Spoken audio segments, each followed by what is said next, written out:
Hello guys, कैसे हो आप सब। स्वागत है आप सभी का मेरे एक नए वीडियो पे। आज हम लोग वारिस हो, हिंदी में जिसका मतलब है वारिस, इस मूवी का स्टोरी के बारे में जानेंगे। तो मूवी के स्टार्टिंग में हम लोगों को जेपी जय प्रकाश इस मूवी का मेन विलन देखते हैं, जिनको एक टेंडर मिला होता है और वो टेंडर अचानक किसी गौतम नाम के आदमी के सहारे राजेंद्र ग्रुप ऑफ कंपनीज के पास चला जाता है।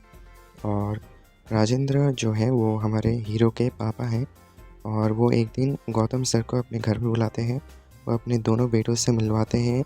उनके जो दोनों बेटे हैं, एक्चुअली 3 बेटे हैं, लेकिन विजय जो है वो बाहर है।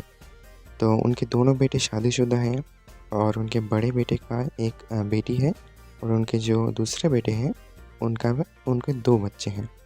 तो बड़े बेटे का नाम है जय और उसके दोनों दूसरे बेटे का नाम है अजय और छोटे बेटे हमारे हीरो का नाम है विजय। तो गौतम सर पूछते हैं कि जॉइंट फैमिली है, लेकिन राजेंद्र सर ने सिर्फ 2 ही बेटों को गौतम सर से मिलवाया था, लेकिन तीसरा बेटा नज़र नहीं आ रहा था उनको। यहाँ पर हम लोगों को विजय की एंट्री देखने को मिलती है। तो वो किसी स्टार्टअप इंडिया के स्टार्टअप इंडिया शो में जाता है और वहाँ पर अपने ऐप के बारे में बताता है। और वो खुद का बिज़नेस ओपन करने के लिए 7 साल पहले ही अपने पापा को इनकार करके घर से निकल गया था। क्योंकि उसका खुद का बिज़नेस स्टार्ट करने का आइडिया था। तो बीच-बीच में विजय और उसके माँ का कॉल पे बात होता था। तो विजय अपने माँ से बात करता था और इसी दौरान एक दिन हमारा जो राजेंद्र हैं, विजय के पापा, उनका एक फ्रेंड है जिसका नाम है आनंद पद्मानाथन। वो एक डॉक्टर हैं। अचानक एक दिन राजेंद्र को बताते हैं कि उनको पैंक्रियाटिक कैंसर है और उसका कोई इलाज नहीं है, उसके पास बहुत ही कम समय है। राजेंद्र जो है वो बहुत ही टेंस्ड हो जाते हैं।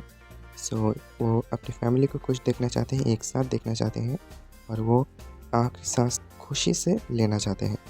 तो विजय जो है वो अपनी माँ से बात करने के दौरान एक दिन उनकी माँ जो कहती है कि उनका एनिवर्सरी है और उस दौरान घर में एक प्रोग्राम रखा गया है, वो घर पे वापस आ जाएँ। तो विजय अपनी माँ का रोना बर्दाश्त नहीं कर पाता है और वो घर पे लौट आता है। तो घर में लौट आने के बाद कोई भी उससे बात तक नहीं करता। उनके पापा, बड़े भाई, उनके जो दूसरे भाई हैं, कोई भी उनसे बात तक नहीं करता। सब लोग अलग-अलग रहते हैं। माँ से भी कोई बात नहीं करता। एक-एक करके आते हैं, खाते हैं, चले जाते हैं। लेकिन मतलब सभी लोग अपने आप में बिज़ी होते हैं। तो घर का ये हालत देखकर वो बहुत ही घबरा गया था। उसका तो मेन मकसद था कि वो अपना खुद का बिज़नेस स्टार्ट करेगा। वो घर में रहने के लिए नहीं आया था, सिर्फ़ अपनी माँ के इन रिक्वेस्ट की वजह से आया था। तो राजेंद्र जो है वो बहुत ही टेंस्ड हो जाते हैं और वो उनके एनिवर्सरी के दिन एक घर में एक प्रोग्राम होता है, पार्टी होता है। उस पार्टी में उनके जो बड़े बेटे हैं, उनका एक राज़ खुल जाता है।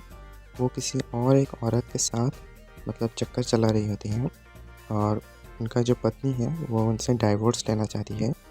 और उनका जो दूसरा बेटा है उसका भी एक सीक्रेट उनके एनिवर्सरी के दिन खुल जाता है। उनका जो दूसरा बेटा है वो अपना खुद का बिज़नेस स्टार्ट करने के लिए अपने पापा से पैसे मांगता है, लेकिन उसके पापा इनकार कर देता है। वो किसी दूसरे आदमी से पैसे उधार लेकर 520 करोड़ का लोन लिया हुआ था, तो वो भी चुका नहीं पाया था। तो ये सब देखने के बाद राजेंद्र बहुत ही घबरा जाता है, क्योंकि उनके बाद उनकी कुर्सी पे कौन बैठेगा। वो विजय को कहते हैं कि रुक जाने के लिए, लेकिन विजय नहीं रुकता, वो चला जाता है। तो एयरपोर्ट पे जाने के बाद राजेंद्र के जो फ्रेंड हैं आनंद पद्मानाथन, वो सब कुछ विजय को बता देते हैं और वो घर पे अपने पापा के लिए लौट आता है और वही चेयरमैन की कुर्सी पे बैठ जाता है।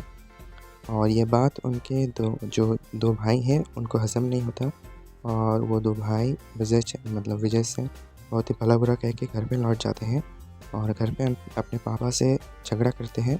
वो कहते हैं कि हम दोनों भी तो वारिस हैं, लेकिन आपने उसे क्यों बना दिया चेयरमैन।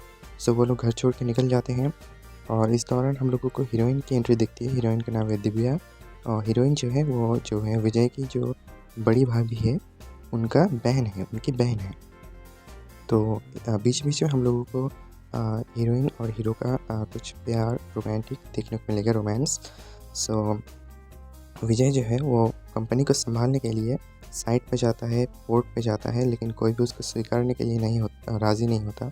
उसके बड़े भाई उसके ऊपर हमला करवाते हैं, लेकिन वो सब कुछ हैंडल कर लेता है। उसके जो दूसरे भाई हैं वो चेयरमैन की कुर्सी पाने के लिए बोर्ड ऑफ डायरेक्टर्स की मतलब वोटिंग की ज़रूरत होती है। तो उसका जो दूसरा भाई है वो उसको चेयरमैन बनने नहीं दे रहा था, क्योंकि सभी बोर्ड ऑफ डायरेक्टर्स उसके साइड में थे। तो अगले ही दिन वोटिंग के वक्त विजय ने कुछ बोर्ड ऑफ डायरेक्टर्स के राज खोले और उनके वोट अपनी तरफ कर लिए और वो चेयरमैन की कुर्सी पर परमानेंटली बैठ गया। ये बात उनके दो भाइयों को हज़म नहीं हुई, तो वो उस जयप्रकाश के साथ इनके दोनों भाई आपस में मिल गए और विजय को हराने के लिए लग गए। और इसी दौरान विजय के जो बड़े भाई हैं उनकी जो बेटी है उनकी बेटी का नाम है प्रिया, वो अचानक एक दिन गुम हो जाती है, लापता हो जाती है। और विजय जो है उसको एक्चुअली वो वुमेन ट्रैफिकिंग का शिकार हो जाता है और विजय उसको उस लड़की को ढूंढ के वापस लेके आता है और उसके बड़े भाई को समझाता है कि जो औलाद मतलब जो माँ बाप औलाद को इतने सालों तक पाल रहा होता है उसको कितना बुरा लगता होगा। तो वो जो बड़े भाई हैं वो लौट आते हैं और उनके जो दूसरे भाई हैं वो लौटता नहीं है, मतलब वो लौट के नहीं आता है।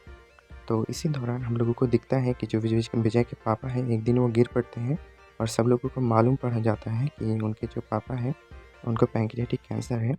सो उनके जो बड़े भाई हैं और उनकी जो माँ है वो कहते हैं कि अजय को घर लेके आने के लिए। सो वो तो जेपी के साथ मिला हुआ था और जेपी जो है वो अजय को मतलब भला बुरा समझा कर रहा था, लेकिन आखिर में विजय और अपने तो जो दूसरे भाई है उसको भी घर वापस लेके आते हैं। विजय के जो पापा हैं उनका देहांत हो जाता है और वो मर जाते हैं और आखिर में विजय कहता है हमारे पास एक ही फैमिली है और हर कोई फैमिली परफेक्ट नहीं होता। तो यही मूवी का स्टोरी है। अगर आप लोगों को मूवी का स्टोरी अच्छा लगा तो वीडियो को लाइक करो, चैनल को सब्सक्राइब करो। मिलते हैं अगले वीडियो में, तब तक के लिए थैंक यू, बाय बाय।